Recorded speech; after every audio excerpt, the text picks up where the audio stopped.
তাদের মধ্য থেকে আমরা খোঁজ খবর পাচ্ছি তারা অস্ত্র রেডি করতেছে। এই যে একটা আছে না নয়ন, এরকম যেগুলো পুঁটি মাছ আছে এগুলোরও ইনশাল্লাহ আমরা সাইজ করবো আস্তে আস্তে। উনি একবার বলে চিনে, আরেকবার বলে চিনে না। উনি কি অশিক্ষিত? এখন আমি নাকি মির্জা আব্বাসের বেশি নাম বলি, আমি ইনশাল্লাহ আগামীতে চেষ্টা করব সকল আসনের গডফাদারদেরকে চিহ্নিত করে দেওয়ার জন্য। আমি আপনাদের বলি, ঢাকা 18 আসনে জাহাঙ্গীর তার শ্যালক হলো চাঁদাবাজ, বড় চাঁদাবাজ।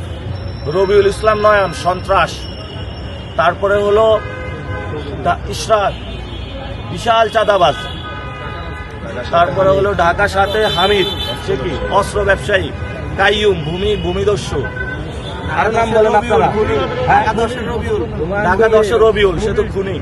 এভাবে অসংখ্য জায়গায় দেখাতে পারবো যারা মানুষের উপর অত্যাচার করে যাচ্ছে। ইনশাল্লাহ সব জায়গায় পরিবর্তনের হাওয়া শুরু হয়েছে, পরিবর্তন হবে। ভোটের দিন আপনার কেন্দ্রগুলো নিয়ে কোনো আশঙ্কা রয়েছে কিনা? আশঙ্কা তো আছে। আপনারা বাংলাদেশের সকল মানুষ এই সময় ক্যামেরা রেডি রাখবেন। কোথাও যদি কেউ টাকা দিয়ে ভোট কিনতে চায় তারে পুলিশের হাতে তুলে দিবেন।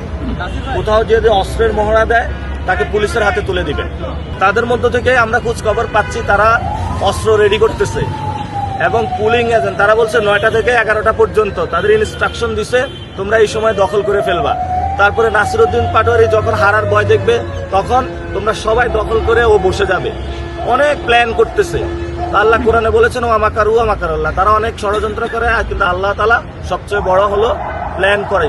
আল্লাহ তাআলা সবচেয়ে তাদের মানে সকল ষড়যন্ত্র নস্যাৎ করে দিবেন ইনশাআল্লাহ।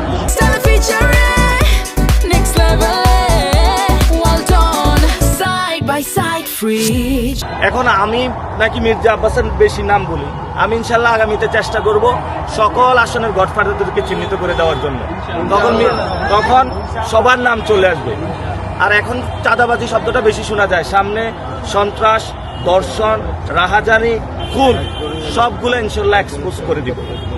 দুর্বৃত্তায়নের রাজনীতি বাংলাদেশে চলবে না। গণ অভ্যুত্থানে শহীদ হয়েছিল নতুন বাংলাদেশের জন্য। নতুন বাংলাদেশে নতুন রাজনীতি চলবে, যে রাজনীতিতে কোনো দুর্বৃত্তায়ন নাই, সন্ত্রাস নাই, চাঁদাবাজি নাই, দখলদারিত্ব নাই ইনশাআল্লাহ। নাসির ভাই, প্রচারণা একেবারে শেষ। আপনার প্রতিদ্বন্দ্বী প্রার্থী মির্জা আব্বাস আপনাকে চিনে না, উনি একবার বলে চিনে, আরেকবার বলে চিনে না। উনি কি অশিক্ষিত? শিক্ষিত না? মোবাইল আছে ওনার, মোবাইলে যা দেখবেন ইলেকশন কমিশনের ওয়েবসাইট আছে, প্রত্যেক প্রার্থীর হলফনামা থেকে শুরু করে সবকিছু দেওয়া আছে। আমি তো ওনার হলফনামা পড়েছি। দুনিয়ার ভরা দুর্নীতির জিনিস, মামলা আর মামলা, দুর্নীতির মামলা, সব প্রার্থীর দেওয়া আছে হলফনামা। উনি কি এটা পড়তে পারে না? ওনার মোবাইল নাই? জুলাই বুঝি নাই। 12 তারিখের পরে নাসিরউদ্দিন পাটোয়ারিকে চিনতে কিনা আলাদাভাবে কে আমরা আগেও ছিলাম, পরেও থাকবো, আল্লাহ যতদিন বাঁচায় রাখে। জালিমের পতন হবে ইনশাল্লাহ।